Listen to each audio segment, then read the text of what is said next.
Welcome to Career Coffee Chat Live. I'm your host, Erin Urban. I'm a certified executive career accelerator coach, and what I do is I help driven, emerging, and evolving leaders like yourself remove those pesky career roadblocks so you can achieve more impact, influence, and income.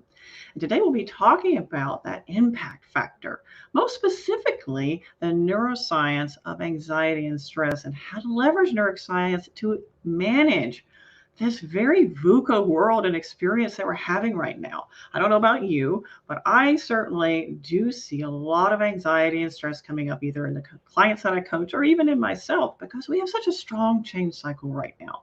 So when you're tuning in, please say hi, say your name. I'd love to welcome you to the show. It's very important to me that your questions are heard, so don't be shy. Please put your questions in the comment, or if you're watching the replay later, we'd love to hear from you and we will be notified. So if you have a comment or question, pop it in the chat or send me a direct message or my guest a direct message, whom we'll learn more about in a moment. So this is number 4 of the Forbes Coaches Council Spotlight Series. I'm super excited to have this series on Career Coffee Chat Live and podcast. And if you're watching the podcast later, please give us a thumbs up, a likes, or give us a star rating. We appreciate your feedback. It means a lot to us. And make sure that we continue to have great guests on the Career Coffee Chat show. And without further ado, let's learn more about who we're having on the great show today, because you will be excited to learn more about the neuroscience of confidence with Arthi Rabikrisson. Now, if you've ever wished that you could show up more confidently, reduce stress, anxiety, particularly in high pressure situations, you're in the right place today. Our special guest, Arthi Rabikrisson, who is an MBA and a ICF accredited coach. Well, she will share how to leverage Neuro-Agility to reduce stress while boosting confidence. And I don't know about you, but I am definitely ready to learn more about that. So we're going to discover the role of neuroscience in this very changed VUCA world. I mean, it's very volatile, uncertain. There's a lot of changes going on. We had a lot of change going into the pandemic. Now we're having changes coming out of the pandemic. Now we have a third wave. Oh my gosh, all the things at once. So let's learn about how neuroscience can boost your confidence and cope with stress more effectively. Now, Arthi is a founder and managing director of Prerna Advisory based in South Africa. So give her a round of applause for coming in from South Africa. Ladies and gentlemen, that's a big deal. And she focuses on neuroscience-based coaching and assessments for individuals, teams, and corporations. So I'm super excited to bring to you Arthi. Arthi, great to see you. Yay. It's so wonderful to be here, Erin. Thank you for that introduction. It's wonderful. Absolutely. And we're really, I'm so excited to talk about this topic because, I'm a neuroscience nerd. And I get really riled up. I was like, we're going to have this science talk about confidence and anxiety. Because here's the thing. Some of you may know, and Arthi, I think we may have chatted about this as well. Yeah. For several months now, I've been really diving deep and working on anxiety because I actually suffer from anxiety. Now, as someone who identifies as being a very driven professional, this is hard for me to accept. Yeah, yes. Because understandably so. Yeah, it's too easy to say, that's a weakness. But it's not a weakness, is it? It's not. Absolutely isn't. No. And the interesting about what she's saying is it's perceived as a weakness, but actually it can be one of your biggest strengths, Erin. And if we understand how our brain is working when it comes to anxiety and how we are actually apportioning what we're using towards stress and managing and coping with stress, then it actually makes it a little bit easier because we want to bring everything up to the conscious level so that we could work with it. Yeah. Absolutely. And that's a beauty of coaching. Anybody who is a coach knows that the beauty of coaching is the increase in neuroplasticity, which is the ability for the brain to form and accept new ideas and form and accept new ways of being. You, the individual, those of you tuning in, and hi to Cornisha and Jesse tuning in from Texas. Great to see you both. And as you do hop on the show, please say hi. We want to welcome you to this great show. But, as you start to learn more about neuroscience, you realize that you have so much more potential. And there's so many really great tools you can leverage to boost your confidence, to reduce the anxiety, to show up in your life how you want to show up. Absolutely, absolutely. So And are you? one of the key ones that I've actually picked up from that, Erin, is the concept of neuro-agility, which you mentioned Mhm, mhm, in the introduction to me.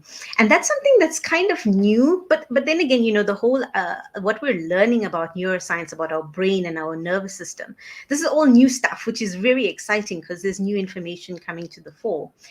But the whole idea behind neuroagility is understanding the impact on the different brain elements mhm, in terms of our speed, ease, and flexibility to be able to deal with things like cope with mhm. stress, to be able to cope with how we actually manage it, and put ourselves under a less pressurized sort of immediate sort of impact or consequence. So Right. neuroagility then helps us understand about, well, maybe in very colloquial terms, crossing the midline. So what are we doing to actually stretch the way we are thinking? What are we doing to help manage the allostatic load when it comes to dealing with stress? And neurophysiological factors that we can look at, as well as what are the drivers behind it? And there's so many benefits around it as well. So it is one of the newer sort of concepts out there. I don't know if many people are aware of it, but certainly it's something that's quite measurable. It's something that can give us a space to understand both at an organizational level as well as at a personal level about, well, how am I showing up, like you said? Is this the best version of me in terms of what I'm able to showcase in terms of my work? What am I able to do from a problem solving sort of perspective as well? And all of these things are confidence boosters and stress reducers too. So those are some of the elements that are covered within the concept of neurodiversity. This is really fascinating. So I'm super excited to learn more about it, Yeah, and dive into a little bit about. But first, yeah, yeah, I want to know what inspired you to learn more about neuroscience? Because everybody has a reason. I know my reason is I'm kind yeah, of nerdy, and behavioral science is my jam, yeah, right? I yeah, just love that. And the more I learn about it, the more I realize we have so much more power than we give ourselves credit for over our own experiences, our life yeah, experiences. So, yeah. what was your catalyst? Um, Oh, yeah. I mean, I must say it was my own personal development actually that started the whole process. Um, while I was doing my MBA, it was a core module as part of the MBA mm, to do a personal development module. And part of that was obviously developing your self awareness, your understanding of self. right. It's just fascinating because we don't intentionally do that, do we? Unless we're forced to. And this was sort of We it really was sort of don't. we don't. We're all operating 90% of the time on automatic, sometimes more than that. It's a little scary. And exactly, exactly. And I loved the insights that I got from it. And I said to myself, well, I'm finding such great power in this. I need other people to also find this power. So I started to gravitate into coaching a lot more. And then I said, okay, but I need to know what I'm doing here. I need the right tools. I need the right frameworks as a coach. So I decided to do some certification, which I did. And within that certification course was a very well known program that we now know about called NLP, Neuro Linguistic NLP. Programming. Yeah. Yeah, Mhm. exactly. And that just blew my mind, absolutely blew my mind. And I said to myself, but this is the crux of it. Us understanding at the very root of who we are, why we behave, where the emotions emanate from. And obviously within NLP, the habits, the patterns, the Mhm. scripts, the mental models, all of those concepts that we know Right. of. So that's what really started the journey. It was very much that almost borderline clinical NLP. But Mhm. beyond that, that's when I started to realize, okay, but I want to go more into the brain, the nervous system. I want to understand that in deeper clarity. So I started to migrate a little bit from NLP into that space. And that's where I found myself now. It's just because it's such uncharted territory, we're learning so much. I love that. I love that. So yeah, so that's what spurred me on. And I realized as a coach, this was something I wanted to bring in terms of my Mhm. practice. I wanted my coachees to really bring to the fore, okay, beyond the emotion, where is this emanating from? Which part of your brain? Let's bring this to consciousness. Let us understand what neurotransmitters are actually going on in your body when you're feeling stressed or when you're feeling absolute bliss and joy. So that's how it all started for me. Through Right, and giving them the tools to where they can expand and just really thrive, Yeah. and and be more agile, be adaptive, because right now with such strong change, Yeah. it's so incredibly important to be more balanced and centered, yet agile and positively responsive to the scenarios. Hussein, which welcome to the show. Good to see you. He said training, repetition, rehearsals, preparing for material, expected questions, and not answering hesitantly are all parts of what he considers confidence. Okay. So that is certainly, his definition of confidence. So it sounds like Hussein, you're a very data analytical individual. Share with me if that sounds and resonates true with you. And Linda mentioned, she said, good morning, tuning in from Kingwood, Texas. Glad to see you again, Linda. And we are more than happy to share more about neuroscience because it's so awesome. I'm like a little kid in a candy factory when it comes to neuroscience. So Wonderful. we were talking about neuroagility. Yeah. Arthi, do you think I kind of hit the nail on the head a little bit, or how can you expand upon that? Because right now we're in such strong change. Yeah. Anxiety and stress is like everywhere right now. Yeah. People are experiencing more of that. More people who haven't experienced it in the past are experiencing that for various reasons. How can neuroagility either apply or adopt and help in these scenarios? What does that look like at a very fundamental level? Okay. No, that's a as you said, it's a key question to answer. And I think the first thing that we need to recognize, and you know this very well, Erin, is that stress is actually perceived. And it's our mental models that help us perceive the intensity and the frequency of the stress. So that's the first Ooh, thing I want to start may I quote Shakespeare? Or with. misquote Shakespeare, as the case is probably will happen. I'll misquote Shakespeare. Yeah. Nothing is neither good nor bad except thinking that makes it so. Exactly it. So when each of us will have our own sort of barometer, our own spectrum of how we're perceiving that stress. It comes down to our wiring. It comes down to the scripts we've learned, the cues that we've learned through traditions, through things that have happened to us as well. And you're also familiar with the stress curve by McEwen, where you can have eustress, which is good stress, you can have tolerable stress, and you can have distress. And that all is about how do we cope with our perceived stress. Obviously, if we're perceiving our stress to be something that we can manage, we can cope, it's very positive for us. So let me go into the brain science of it. When you've got positive stress, eustress, you're actually activating new neural pathways. You're creating new habits. Your hippocampus is going into overdrive. Your amygdala is going into that beautiful phase of wanting to innovate and create. When your perceived stress is going into the distress area, that's when things go a little bit pear-shaped, because then your brain is saying, I can't cope with this. I don't have the mental models in place for this. And that's when you start to see the fight or flight kind of mode coming in. Or sometimes even freeze, because you get a bit of brain fog, paralysis. Your amygdala immediately wants you to do something about it. And that's when you start to find, like, I'm slowing down. I don't know what to do.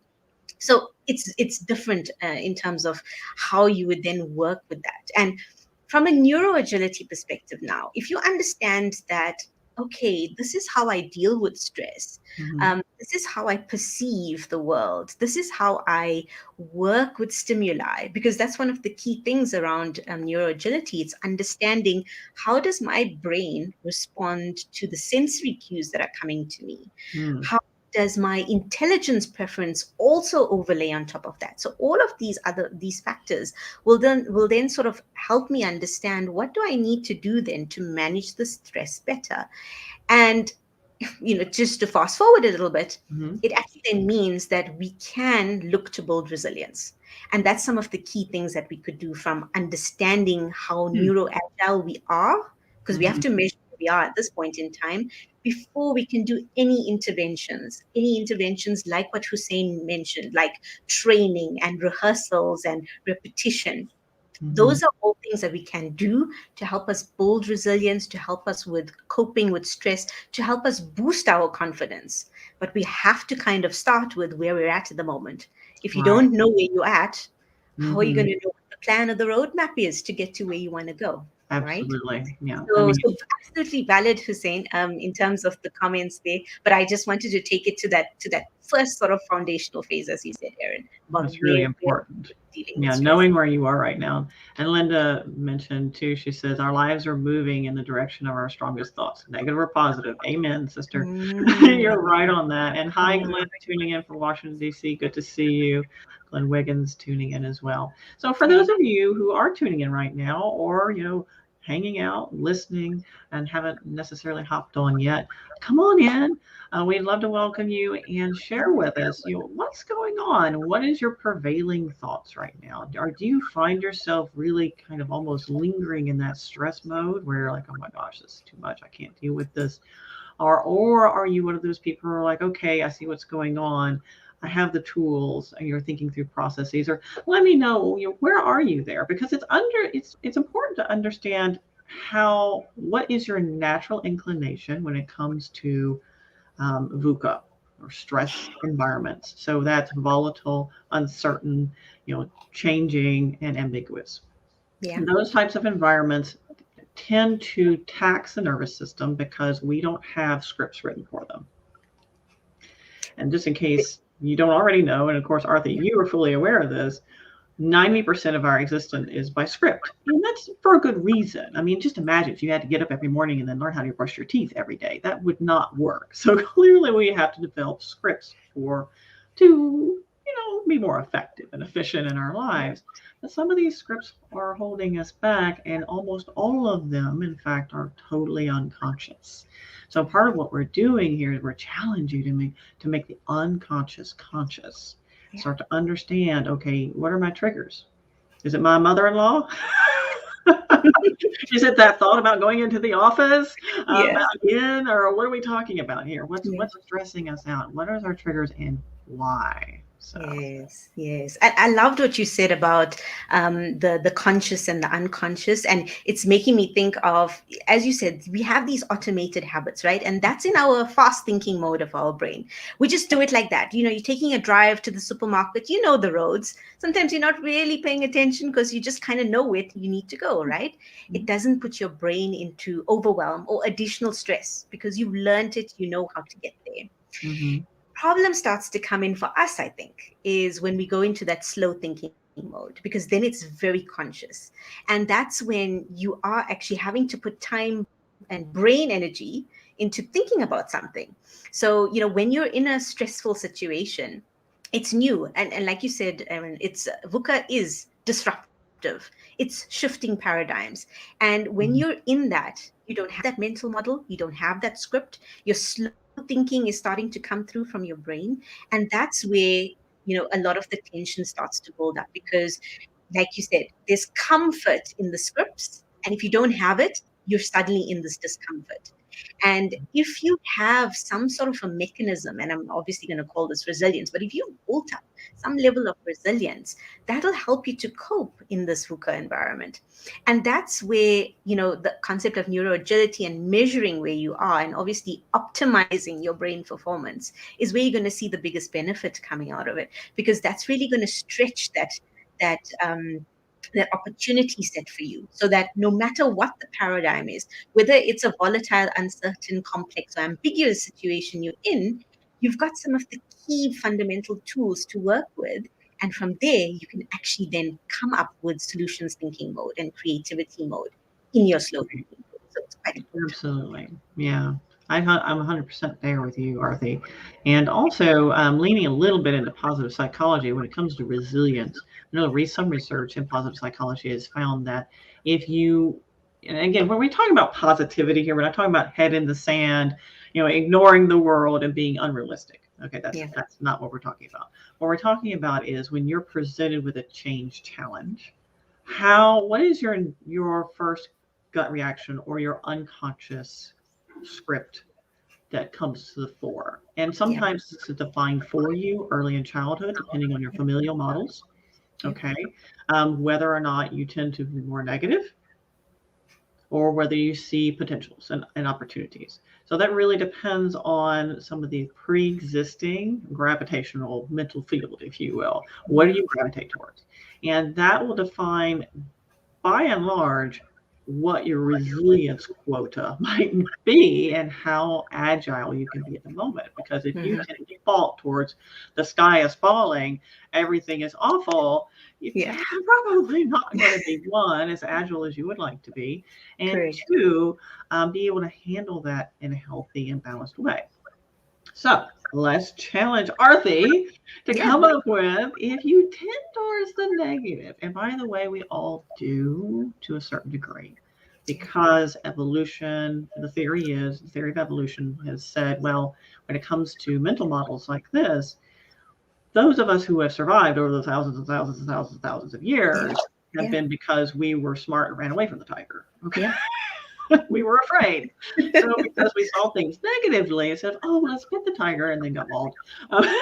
You know, those survived were more negatively biased. So Yeah. when you are confronted, it's natural to be that way. But there's, again, everything in balance. So if we are tends to be more on the negative side, then what do we do? All right. How do we become aware? And then what are some steps that we Yeah. can take to be more agile? Very, very important. And I would almost say that the majority of us are actually starting off with that negative space. And it is because of those mental models, of those biases that we have. And by the way, I just want to put it out there, we all have biases. In then, there's so many biases, we can't even name them all in our chat today. But they are really these biases that we're running, either for ourselves or either for others. So we're judging at different stages. And it's so interesting what you say about the fact that these models come up through childhood, because it does. We're born free, we're born with innocence, but over time it's learned and habits are formed, and that's where we start to actually dim a little bit of that freedom that comes up with us. And what actually ends up happening from a positive psychology point of view is we've got these saboteurs, these little voices, this inner dialogue that kind of says to you, but you're less than, you're not good enough. The doubt starts to creep in. And these start to get bigger and bigger if there's reinforcing circumstances that cause it to get bigger. And typically, when we're in adulthood and we're in the work environment, then we suddenly find, oh, but I've got nerves around doing a presentation, or I can't speak up in a meeting, and there's no way I can approach the CEO. All of these things are holding us back. So it's interesting because it's so topical. There's so much being talked about, for example, imposter syndrome at the moment, right? People asking, is this real, is it not? And I always say it is real. It is real in the moment. But that's the thing, it's in the moment. If it lasts longer and beyond that, then there's actually a much deep-seated problem, much more Right. deep-seated problem there. And that probably needs a lot more work. So, in terms of if you're sitting in that mindset, and obviously it depends on how far in the negative you're sitting as well, because if you're quite far down, it's going to take a lot more work. But certainly if you're sitting in that negative space, you do want to move into, from a fixed sort of mindset into that growth sort of mindset. And there's ways to go about it. First thing is you need to understand exactly what it is you're working with at this stage. And I would say it's not an easy task to do this. You would need some support to be able to do it. So someone like a coach, or someone like a very good supporter, a mentor even could be somebody that you could work with. But you kind of need to understand where you're at this point in time, because that's the starting point. If you don't know, like I said, you're not going to have a roadmap, and how are you going to get there? Okay.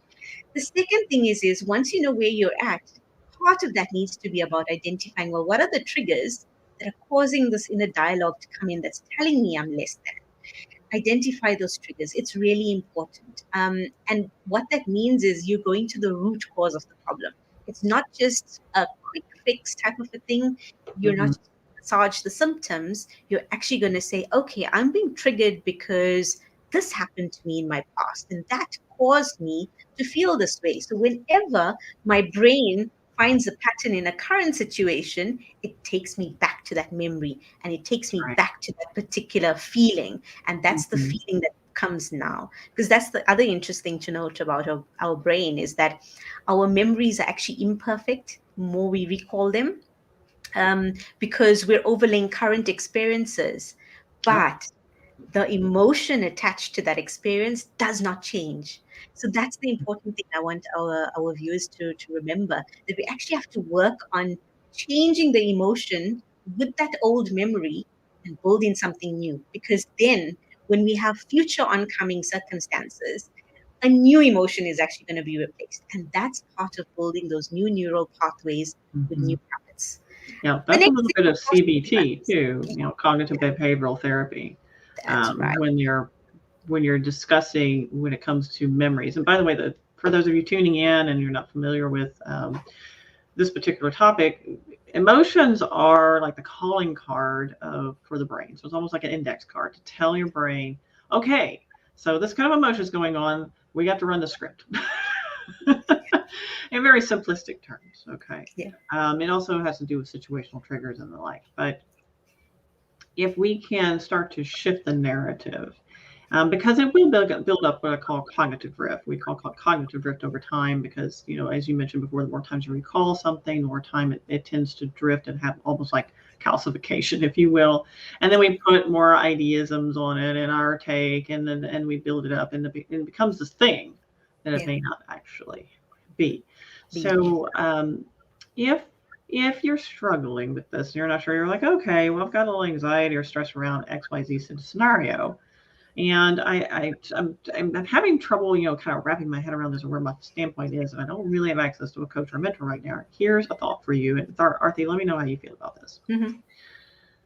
Think about your familial structure. So, who did you grow up around? Would you say objectively that they tend to more positive, and they see opportunities, or are they one of these people who are more survivalist? They're like, oh my gosh, well, we have to tuck in and hoard and hide and that sort of thing. Because I'll share with you that I grew up, now this is something I've never shared live, FYI. My family, I came from a family of survivalists, literal survivalists. Like the year 2000, everything was going to end. That's how I grew up. So it's taken me a lot of focused work to let go of the fear and scarcity model, which is causing some of the current anxiety, because now that I've moved my mother closer to me, she's bringing up a lot of those old scripts that no longer gel with where I want to be. It's creating a lot of friction internally. So I'm having to address those and deal with them one at a time, right? Yeah. And it's the good news is we're seeing progress, but it's important to be aware of the why, what's going on there, and Yeah. being able to show up intentionally, right, in that space. I want to say hi to Gerald, who's tuned in. He said, my basic philosophy is no thought before it's time. Many things take care of themselves. True, they can. And if we can approach it more cognitively, intentionally, we can Yeah. probably handle it a little bit more effectively and be more agile in the moment. Because if you're not aware of your triggers, the chances of you repeating a negative cycle is very high. True. Absolutely true. When you started, and thank you so much for sharing your personal story, Erin. That's quite beautiful. I grew up in apartheid South Africa. It was very difficult. There was so much of biases, stereotypes, prejudices, and I must say, growing up, my parents cocooned my brother and I from that. But what I always knew was the work ethic in our household was you just work hard, and you're working hard for tomorrow, for a brighter future, for things to get better. And obviously, once apartheid was dismantled, I was still young. I was still in school when that happened. But 20 some odd years later, fast forward, we're still dismantling so much of those biases and stereotypes till today. Mhm. And what I go back to is seeing what my parents were doing in terms of working hard, the tenacity, the idea that you put your shoulder to the wheel, get things done. And that's a script that runs with me today. When I was facing challenges as well, I kind of said to myself, well, I kind of need to grit my teeth and push through. And that was a script that was running from what I used to see Mhm. them happening. happening from my parents. And if I think about today, have I refined that? Absolutely, absolutely, because I've had other experiences as well that have sort of said to me, but hang on here. Um, there's other things that need to come into play as well. There's things around me knowing myself. Am I always going to go into hyperachiever type of mode every time something bad comes my way? What does that do for me, in terms of my energy, in terms of my sort of ability to kind of weed out what's important and what's not? Is it driving me towards my purpose? So all of these things come and overlay over the script. And now, thankfully, I've put in some things that alleviate the pressure, alleviate the stress, because when you're at it all the time, you're unconsciously adding to that allostatic load that I mentioned earlier, and you can very easily tip over into distress as a result. So part of what we're saying, I guess, Erin, is knowing those triggers actually helps you to reduce your stress, because you're going to know how to cope with it better.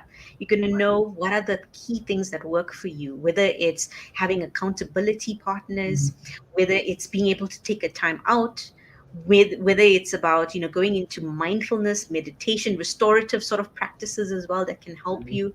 Yeah, these are the things that are actually going to help us. So those triggers, understanding the models, understanding the scripts, dismantling them, quite importantly, is what we need to do to help Yes. us. And Linda brought out, she said, I'm dealing with the same issue of my survival mentality, particularly the upbringing and now taking care of her mother. So I found that when my mother, and I love my mother dearly, don't get me Yeah. wrong, but now that she's closer to me, a lot of these things that I really haven't dealt with for a while are starting to come up again, and I Yeah. need to dismantle them and decouple them from my psyche because it's not a part of how I want to show up in the world, right? Yeah. And so she asked, these roots are surfacing now for her, and is there any suggestions of what she can read or do to help? So, Arthi, do you have any books about particularly stress, anxiety, neuroscience, or neuroagility that you would Yeah. recommend for Yeah. someone to sink their teeth into and maybe help them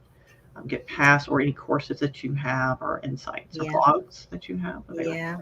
Yeah. Look, I mean, like I said, from a neuro-agility perspective, it's still very new.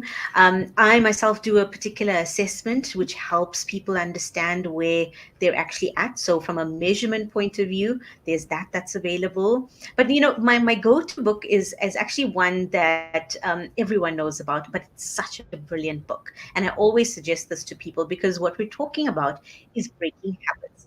So, Mm. obviously, the seven effective habits of highly effective people, that's the one, Hmm. Stephen R Covey. So that one is one that I typically recommend, because we're talking about what are those patterns, what are those habits that we need to cultivate to make us feel more effective. And remember this, viewers, it's not about what what we're doing for others, it's about what we're doing for ourselves here. And I know some people will say, but that's selfish, I want to be able to do for others, and that's not what we're talking about. We're talking about being able to put your own oxygen mask on first before you can actually help anyone else. That's right. So think about it from that way. Yeah, Yeah. exactly. Because you So when can't give you're something you don't have. exactly. And we could go on with the analogies, the half is half, is it empty, half empty, or half full kind of a thing. That goes to the mindset sort of way of looking at it. But, I would definitely say to Linda, pick up books or pick up articles that deal with helping you to break patterns. And I know going into the neuroscience of it can sometimes be a little bit overwhelming, but that's why it's nice to have some sort of an accountability partner hand in hand with you. Somebody who, like a coach, somebody like a mentor, somebody who's trusted, who you can kind of say, I feel like I'm showing up in this way. Like you said, I'm in survival mode. Is this true, and how can I reflect on that? And what you'd be able to then get is the kind of insights that will help you think, oh, okay, now that I know this, what can I change about it?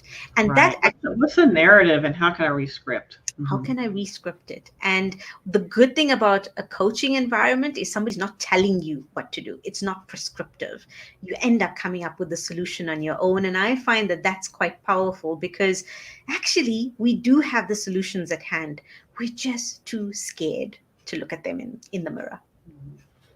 And we take a lot of things at maybe face value too, because I see it happen all the time. Well, Yeah. this is kind of always the way it's been, and we'll just keep going this way because it's a part of what we know and becomes a Yeah. part of our script and a part of the normal for us. Yeah. Oh, it doesn't need to be. So, Linda, for you, I would recommend, and what I'll do also is I'll post this in the live show comments and the notes, but you can find this on my website under courses. It's totally free. It's the Mindset Reset Boot Camp, and part of it includes my Managing Emotions guide and the managing emotions diagnostic log as well, which I find very, very useful. If we're particularly unpacking something specific, we want to identify the triggers, become more aware about it, then Yeah. maybe rescript it to something more positive. And if we're dealing with a family member, one of the things that helps me is a little bit more tactical is when I'm going to my mother, I just really have to put myself in a state of unconditional love and a state of awareness that she will trigger me, and it's up to me to respond from a centered and more balanced standpoint. So Mm-hmm. I take lots of deep breaths before I say anything or respond or even commit to emotion, because your first response is automatic. You can't do anything about that. But what you Yeah. do after that is up to you. Yeah. So a part of it is like, okay, first breathe, smile, because it tends to put you in a better mood whether you like it or not. The actual Yeah. act of smiling helps tremendously. Then what positive can you take out of this? Where can you go in a more positive standpoint, and let it go. Like relax and try to let things go. Because here's a little tidbit. Whenever we allow someone else to imposition on our emotions, we're giving our power away to them. Absolutely. Absolutely. I love that. I especially love how you've put together your coping mechanism, Erin, and that's so powerful because, like you're saying, it's not difficult things for ourselves in order to be able to cope with the stress or to cope Right. with the anxiety. And you figured out restorative ways to do it: deep breathing, um, taking a moment to smile. I mean, these things are easy enough for us to do. So it's that level of mindfulness because you identify that, my mom does trigger me, then this is what I need to do. So absolutely, it's as simple as some of these things that we've mentioned, viewers, that uh, it could be just taking a walk, putting on your favorite music, something that is a mood lifter. That's what you're really looking for, because Right. anything that's going to get your oxytocin, your serotonin, all these good neurotransmitters going, elevate your mood. That's what's going to help you feel more productive, better, so that even when you're facing something it's going to be challenging for you, you automatically are in a better position to deal with it because you've lifted your mood and you'll be able to cope with it better. And when you're facing something that's big and complex, know that Mhm. you don't have to plow through it looking at it as this big thing. Yeah, Everything can be broken down into smaller components. correct. Something as simple, well, I say simple. Job search, for example. Yeah. I was talking to a client just the other day, and I was like, okay, so we wrapped up our job search strategy calls. Like, how do you feel? I could tell from his tone of voice something was amiss. I was like, I hear Ooh, something, okay. something's not quite. I can hear that you're not feeling excited. And I said, is that true for you? And he said, yes. He goes, this sounds like a lot of work. And he goes, he's very overwhelmed in a very toxic environment where he is now, and a job search. So it's like, oh, to him, he's just seeing all the things, right? And I Yeah. said, well, Yep. we'll call him Sam. So I said to Sam, what you could do instead of looking at it as a big thing, Yeah. look at the different individual components. So Yeah. maybe you do look at 3 or 4 jobs today. Maybe you optimize or scan your resume tomorrow. Maybe Yeah. you do a few tweaks. Maybe you apply. You don't have to Yeah. do it all at once. And he goes, Right. oh, he's not really thought about it like that. So Yeah. instead of just confronting it, sometimes when something is, we elevate the significance of something, it also elevates our stress response. Absolutely. Remember Absolutely. when we first started talking, nothing is either good nor bad except our thinking that makes it so. So, Correct. and Gerald has some good insights too, Arthi. I'd love to share this with everybody Yes, please. waiting in. He Yeah. said, I think the basic formula is 1, recognize it, 2, raise it to the level of consciousness, so making the unconscious conscious, Yeah. 3, change it, so Yeah. rescript, shift or refocus or rephrase or change? Can we change our emotional response? Push it back down to the subconscious. He said level one is the hardest for him, and it often helps to have a third party call it out for you. Yes, because oftentimes we're not sometimes aware. Yeah, this is it. This is it. And Gerald, thank you. That's brilliant. And I guess what I would add to that is repeat and practice because that's what's really going to make it stick. So that when you are facing a particular challenge, even an opportunity, I mean, let's also think about the positive end of it. Sometimes we don't know how to cope in the face of a fantastic opportunity in our career or in our work life. But if we're actually knowing what the issue is around that, and like Gerald is saying, we're figuring out a new way to deal with it. We're going to put it in our subconscious, but we must keep repeating it because then it becomes something that just immediately happens, even on a positive or on a negative way. Yeah. Well, Arthi, I would love, before we wrap up the show, to hear, based on your experiences and the coaching work that you're doing, what's coming up the most for people, and what are some tactical takeaways that our viewers, our listeners can absorb and maybe work into their daily lives to help them show up as the better human that they want to be in a less stressed, less anxious, and more confident way? Lovely, lovely. Thank you, Erin. I mean, what I'm seeing at the moment from a lot of my coachees and just general conversation with people is they're feeling under so much of time pressure. Mm, And it's obviously because of a culmination of of so many things, the right. pandemic stretching out for longer than anyone anticipated, remote working, children being online at home, online schooling, Mhm. all of these things that have come to the fore. And everyone in some shape or form has said to me, I'm just busy. I don't have time to do the things that I really want to be doing. And I actually wrote an article on this on Forbes Coaches Council. So anyone is free to go and have a look at that, where I actually applied my mind and I said, well, you know, we keep putting this narrative in place that we're so busy. When did we actually lose the ability to actually control time? Because it Hmm. is our control. And my suggestions and what I'm calling it is to become more time affluent is what we need to get back to again. So That's yes, interesting. Yeah. yeah, exactly. So we are in this VUCA world. We are feeling the time pressure. So what can we actually do then to make ourselves feel less stress when it comes to managing time, is also feel more confident that we can do things that we want to be doing. So and it's already some of the things that we've spoken about, Erin. So for example, find ways to actually slow down, because slowing down also helps your brain to process. So things like waking up 10 minutes after the alarm has gone off. I mean, that's okay. 10 minutes just to slow things down. You don't need to get up as soon as the alarm goes off. Ease into your day.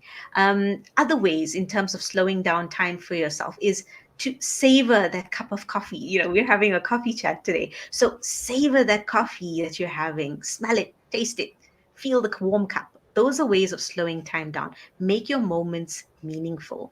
We talked about breathing. Sometimes a deep inhale, a deep exhale is all that we need just to get the blood rushing to the brain in the correct way, not into alleviating stress, but actually just re energizing ourselves. So that's what Mhm. we can do as well.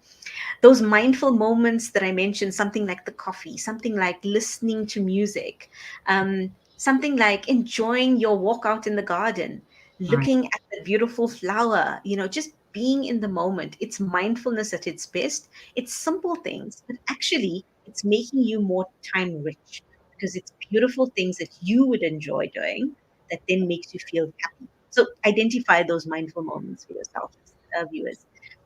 The other one, and big one, Erin, and I'm sure you hear this often. Um, we're not good at saying no to things. Yeah. Right? We don't put up these boundaries like we should. We take on so much at any given point in time. And the thing is, do we really need to be doing all of that at this point in time? Is everything a priority at this point in time? No. So this is it. That's the key word. We need to learn to say no.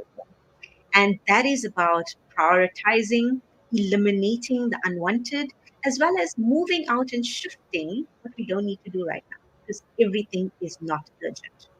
Let's remember that. Okay. Yeah. The final one I would sort of leave our viewers with is build yourself a time bank. And I love this concept, a time bank. What it means is if you've done something, reward yourself for it. So if you've done this particular task, you needed to get it done, and it's done and dusted, reward yourself with some time, me time. That time, bank it. Build it up to a half an hour, build it up to an hour, build it up into days if you need to. But keep that time bank available and call on that time bank when you really need it most. I Mhm. need time, I need time out. If it means I'm going for my long 1 hour run or I'm just dancing, whatever it is that you love to do, that time bank is for you and for self care. Use it like That's a great concept. I actually that. block out days in my calendar, or blocks of time on my calendar, because I found them actually vastly more productive when I work 4 hours a day versus 8. Yeah. Brilliant. However, let's caveat that those times that I'm not working, I'm doing something that is personally energy giving.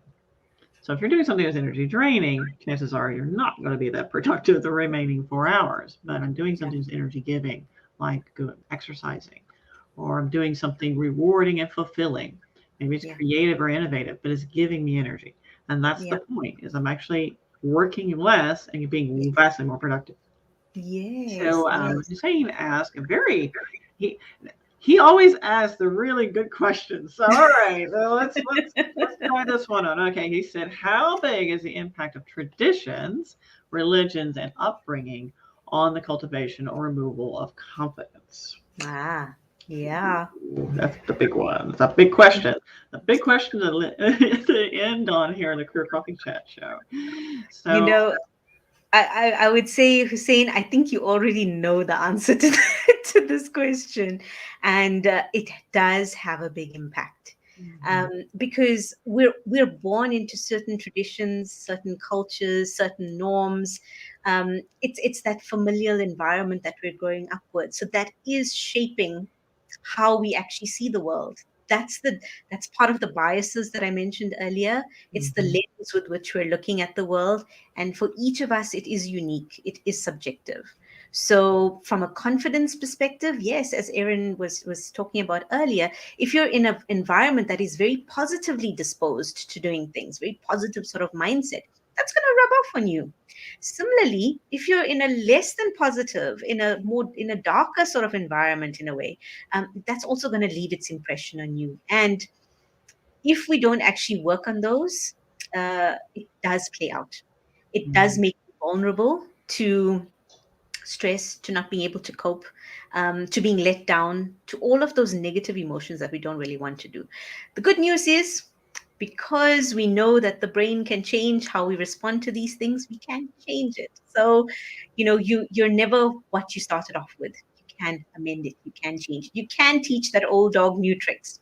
So, as much Absolutely. as traditions have shaped us, we can actually do things to um, decode it and implant something new, put a new tape in, Yeah. something that we This is love. wonderful, Arthi. Thank you so much. I really appreciate it. It's been a very deep and enriching and rich Beautiful. conversation. And I forget who said this, and I really do need to track it down. But it was a psychologist who mentioned that Yeah. neuroplasticity is a hope for human mankind. Yeah. And it's basically because we are able, into quite advanced age, to be Mhm. neuroplastic. In other words, to accept, form new ideas, new ways of being, new modalities. You can be anything you want to be. You have such great potential. We need to understand that and embrace that and accept it. That's the first thing, is being able to allow that for yourself, and then start to understand, okay, I can allow this for myself. Where am I now? And based on where my goals are, where do I want to grow? That's truly Mhm. unique to me. I love that. So I it's been a love great that. pleasure and such wonderful seeing all of you today. I am thrilled to have you tune in. And if you are watching the replay later, please do feel free to reach out to either one of us directly if you have a question, or pop it in the comments. We'll be happy to answer them.